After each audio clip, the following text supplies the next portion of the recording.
on the radar? We back. I got my boy Big Havi on the line. New project, no pen, no pad, just pain out now. And must I say, so properly titled for what's going on right now, bro. First of all, how are you doing? How's everything? How's everything in Atlanta? Man, everything. I'm doing real good, by the way. I'm just cooling out, man. Staying active. You know what I'm saying? Trying to stay out the way, but in the way.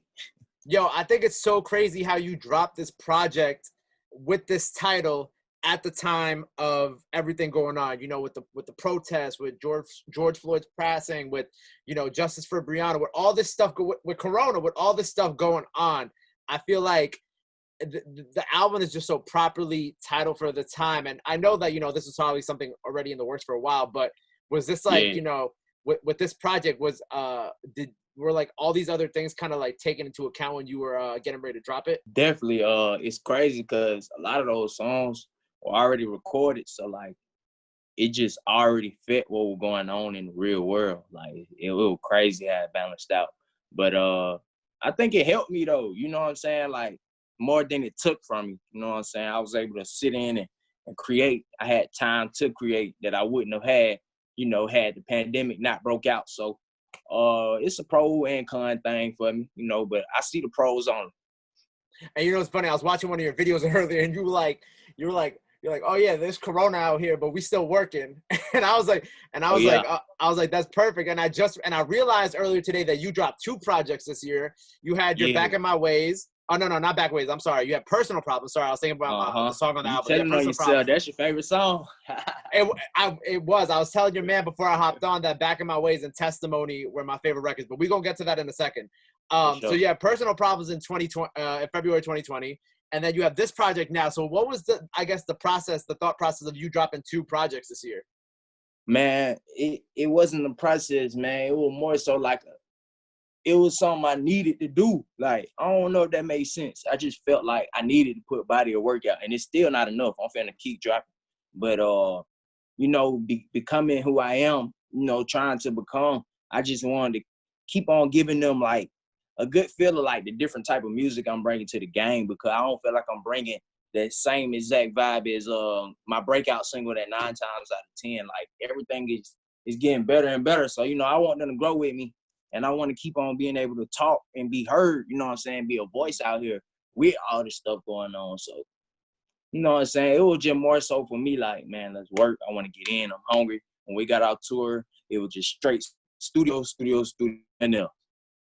And you know what? Like, I love how, like, these albums, they're, like, very kind of, they're named, like, very, like, dealing with personal matters with yourself. So talk to me about, like, the, you know, how you're reflecting on, like, things in these, because I have some questions about, you know, Testimony and whatnot, but you're doing a lot of self-reflecting on these projects, I've noticed. Yeah, I think it come from what I'm going through at the time. Like, for me, it's hard to go make a lit song if I'm not lit. So, like, of course, that's where you get those pain songs out of me. Like, you know what I'm saying? I don't know, bro. Like, I don't know. I really enjoy doing pain songs more than I do, you know, the lit music.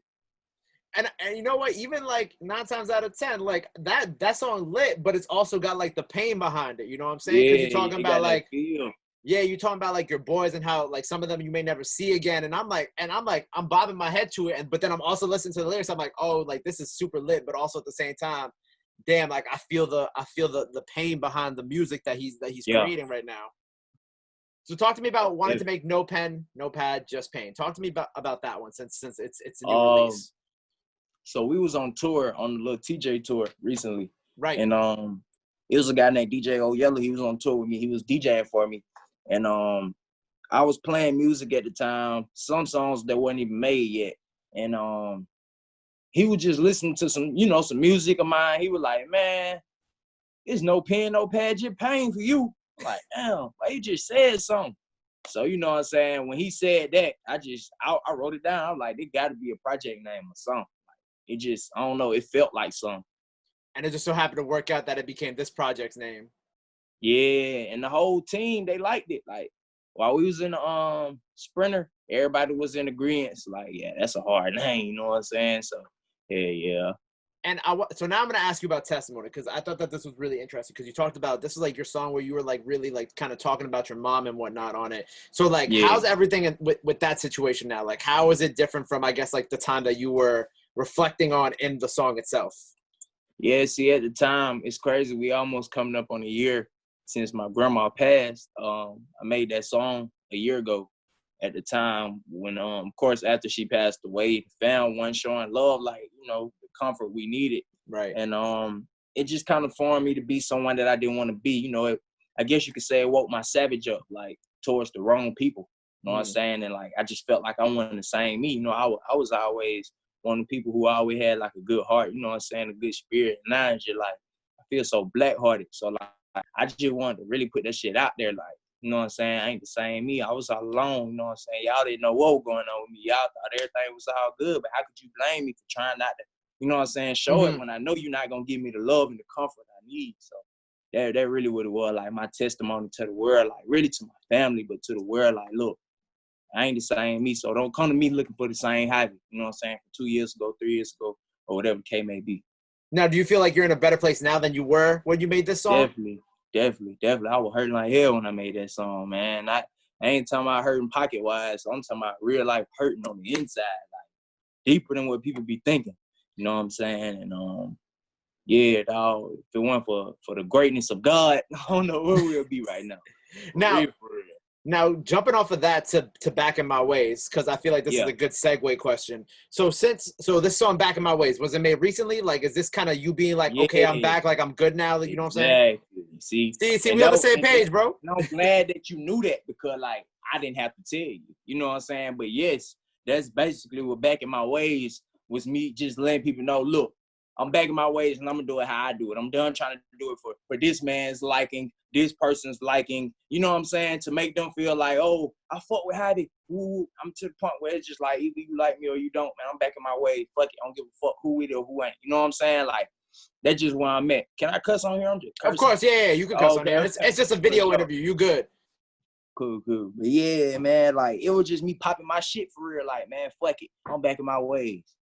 And bro, and I love it. I like how everything kind of related to each other in the end with this project.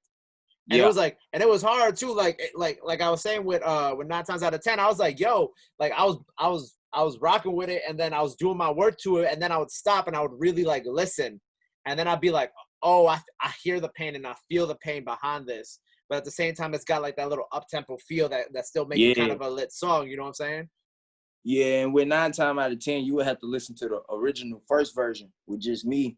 Oh, I listened to the first version too, like because you had it on the video. Right, you would have to hear both versions to get the difference. You know what I'm saying? On one version, it was a different topic, and then on another version, I had another topic. Like on the version with Baby, I wanted to really just, you know, stand my ground, let people know, like, yeah, I'm a hot young new artist. This one I'm bringing to the table, you know what I'm saying? And I found my purpose with this shit. Like, it's either this or nothing.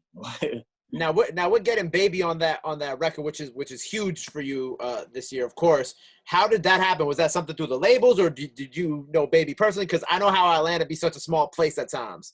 So how did that happen? I didn't know Baby personally. Like, it was all through the team. You know what I'm saying? We made it happen. But when I got in the studio with Baby, all his partners, like the whole 4PF gang, everybody knew my song, you know what I'm saying, before he got on it. They like, yo, my girl be listening to this. Like, one of the Baby homeboys, I swear to God can strike me down right now from line. One of the Baby partners, he called it girl. He was like, hey, ain't this your song? And it was my song playing. And she was like, yeah, that's my song. So, like, he was like, get who getting on this song? She was like, Baby getting on this song. They were going crazy about my song, and I never met these people a day in my life. So, you know, that was cool. And then, like, me and Lil Baby, our birthday a couple days apart. So, like, we was able to just tap in and relate, you know what I'm saying? I showed him one of my bros that was locked up with him, you know what I'm saying? And then that just kind of made our bond a little easier, you know what I'm saying, in the studio. Like, he just knew I would want to hit kind, like, instead of just when he rap. Cause it's hard, bro. When you're an artist and you just meeting people, you know what I'm saying? It's hard to just fuck with a nigga, like, so, you know what I'm saying? Bro, it's hard to build that relationship off the rip. Yeah, and that's what I'm trying to let you know. Like, it started off industry, but it ended, like, you know, real personable. Bro gave me a number. Shit, I text his phone right when that My Turn album dropped. He texted me back 5 minutes later. I looked up on the ground. He was out with the whole gang and lambs and all kind of shit. Like, the fact that man had a busy day going on, but still text my phone minutes ago. Like, that shit really fucked. Like, you know what I'm saying? That's something I never forget. Mm-hmm. So, hell yeah, salute the baby, bro. That's still one of my favorite artists just because of, like, how genuine he is. And I knew he was genuine before I met him. You know what I'm talking about? Like, for real. That's dope, man. And, you know, that leads into my next question. So, like, you know, me being from New York, I don't always know how Atlanta operates. So it's always interesting to talk to rappers from Atlanta to see, like, how, like, is it really how people make it out to be, where everybody's, like, really, because it seems that way from, you know, what you just told me about Baby, but is it, like, a really close, like, environment down there? Y'all all, like, kind of know each other and y'all be messing with each other and like that? I ain't gonna lie, man. It is, like, I'm gonna be real, man. Like, I fought myself a lot for it, but I'm not, like, I've never really been people orientated like that. So, like, you know, I'm just now getting to the point where I'm social, and I kind of hate it because, you know, everybody kind of up at this point. Everybody doing their thing now. So, like, I just look like the one nigga, like, out of nowhere. Hey, what's up, bro? Like, but it's genuine. It just don't seem like it, because I ain't spend that same time when we were all at the bottom trying to fuck with these same people. So, like, you know, if I say that myself to let anybody watching this shit know, like, if you're an artist, man, build connects. Connects is the most important thing in this shit. Like, if you don't connect with nobody, you really just out here by yourself. It kind of like going to prison, bro. You know what I'm saying? You go in that motherfucker, if you don't join no team, no family, my nigga, good luck. You dig what I'm saying? Like, it's just like that, bro. You got to be a part of the team of, not a gang, but a team of people that doing what you doing for you to stay relevant in the field of what you work in. Straight like that. Boom, boom. And so that also leads, this is perfect. We just been easy segue into everything. So before I let you go, what I have every artist do that I've interviewed during this time where we're all at home is I've had them, like, I'm asking you to give a message to your fans, to, you know, other rappers who might look up to you, your everyday people at home, people who might be struggling during these times, people who might be going through things that you've gone through. What would be, I guess, your positive message to them right now? Man, if I could say anything positive to anybody, just remember, I'm just as human as you. You know what I'm saying? When I take these goals off my teeth, I brush them bitches just like you would brush your teeth. I put my clothes on the same way you do. So the chances ain't slight of you getting anywhere you want to get to. You know what I'm saying? You can get there. You just, only way you can stop is if you stop you. You know what I'm saying? That's the only thing that can stop you. Shit, take it from me, bro. I would doubt it, like, down there my whole life. You know what I'm saying? Going to school. Them folk wasn't fucking with me like that. Like, it wasn't until, you know what I'm saying, my music started doing what it was doing. So, like, just keep your head, like, stay on, stay strong. Like, just know what you want out here. Know your worth. And always remember your why. You know what I'm saying? Once you remember all that, bro, and keep whatever you believe in, I can't tell you what to believe in. The higher power within your heart. And always keep it first. You're going to win regardless. You know what I'm saying?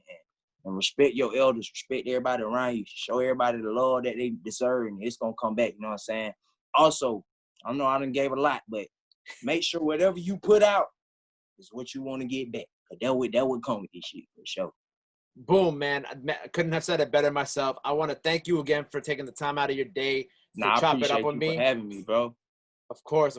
And let the people know where they can follow you at before we get off. Oh yeah, for sure, man. Hey, I'm Big Havi. I go by Big Havi. That's on all platforms, all social media, all that good shit. BIGHAVI. Make sure y'all follow a nigga, man. Boom, there it is, man. Big Havi on the radar. My guy. Appreciate you. You know it. Appreciate you, my brother.